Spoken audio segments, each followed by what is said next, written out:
My father-in-law and I did something in the bedroom, and the truth is going to absolutely shock you. Now, before your mind starts racing, let me just say it's probably not what you're thinking, but what it is. Well, it's a story about family, secrets, and a discovery that changed everything. It all started about 6 months ago. My wife, Sarah, and I had just moved into our new house. It was a fixer-upper, the kind of place that needed a lot of love, but we saw the potential. My father-in-law, John, a retired carpenter, was over almost every day, helping us out. He's a quiet man, always has been. Kind, but reserved. He and I got along fine, but there was always a bit of a distance. We'd talk about sports, the weather, the usual stuff, but never anything deep. One Saturday, we were working on the master bedroom. The previous owners had left behind this massive, old wooden wardrobe. It was beautiful, but it took up half the room. Sarah wanted it gone, but John, he was fascinated by it. He kept running his hand over the dark, polished wood, tapping the panels. He said, "This is good craftsmanship. You don't see this anymore. I just wanted to get it out of the house so we could paint." I suggested we try to move it, but it was incredibly heavy. John shook his head. "No, let's not force it. We might damage the floor. Or the wardrobe." He had this look in his eye, a mix of curiosity and something else, nostalgia maybe. He asked if he could take a closer look at it alone. It was a little strange, but I said sure and went to grab us some coffee. When I came back, the bedroom door was slightly ajar. I could hear a faint clicking sound. I peeked in and what I saw stopped me in my tracks. John was on his knees in front of the wardrobe, not with a crowbar, but with a small, delicate set of tools I'd never seen before. He was gently probing the intricate carvings on the side panel. It looked less like demolition and more like surgery. I cleared my throat, not wanting to startle him. He looked up, and for a second, I saw a flash of panic in his eyes. He quickly tried to hide the tools, but it was too late. "What are you doing?" I asked, trying to keep my voice casual. He sighed, a deep, weary sound.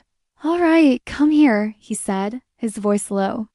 "Just don't tell Sarah, not yet." He beckoned me over. He pointed to a small, almost invisible seam in the woodwork. He explained that this wasn't just a wardrobe. It was a piece with a secret compartment, a popular feature in furniture from a certain era. He'd recognized the maker's style. He told me his own father, my wife's grandfather, used to have one just like it. He went back to work, his hands moving with a surgeon's precision. With a final soft click, a section of the side panel popped open. My jaw dropped. It wasn't a big space, just a small, hidden drawer.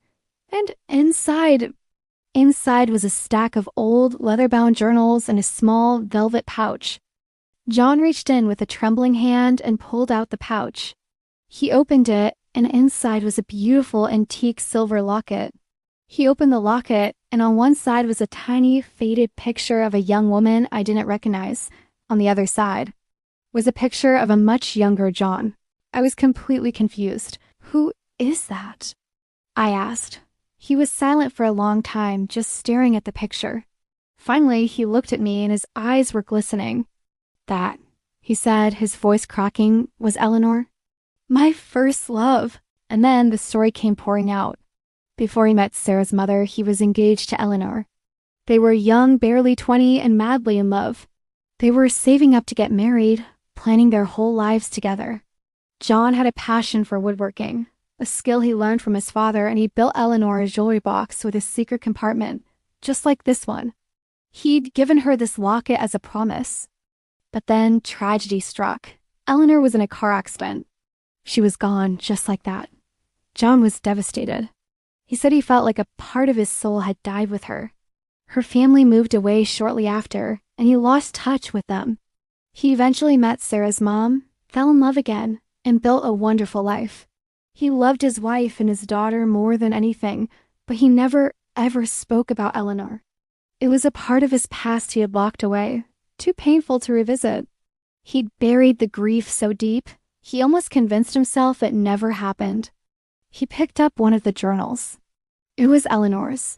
Her family must have put them in the wardrobe for safekeeping, and then in their own grief forgotten.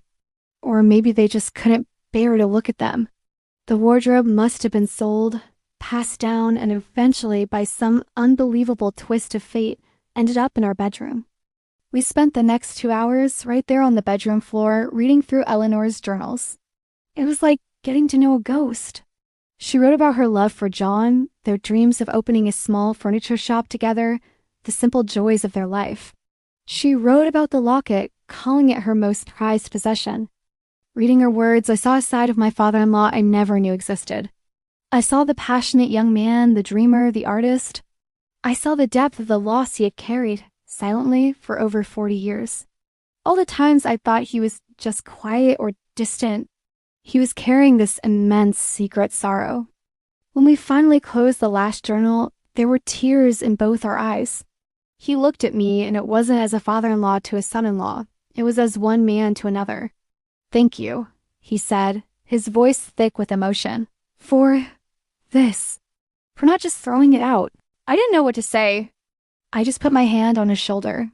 In that moment, the distance between us vanished. We were no longer just two guys connected by marriage, making small talk about the weather. We had shared something profound. We had uncovered a secret, a ghost, and in doing so, we had found a real connection. Later that evening, John sat down with Sarah and his wife and told them the whole story. He showed them the locket and the journals. There were more tears, of course, but they were tears of understanding, of healing. Sarah told me later it was like a missing piece of her father's life had finally been put into place. She understood him in a way she never had before. The wardrobe is still in our bedroom. We couldn't get rid of it. Now it's not just a piece of furniture. It's a part of our family's history. And my father-in-law, well, he's still a quiet man, but now when we talk, it's different.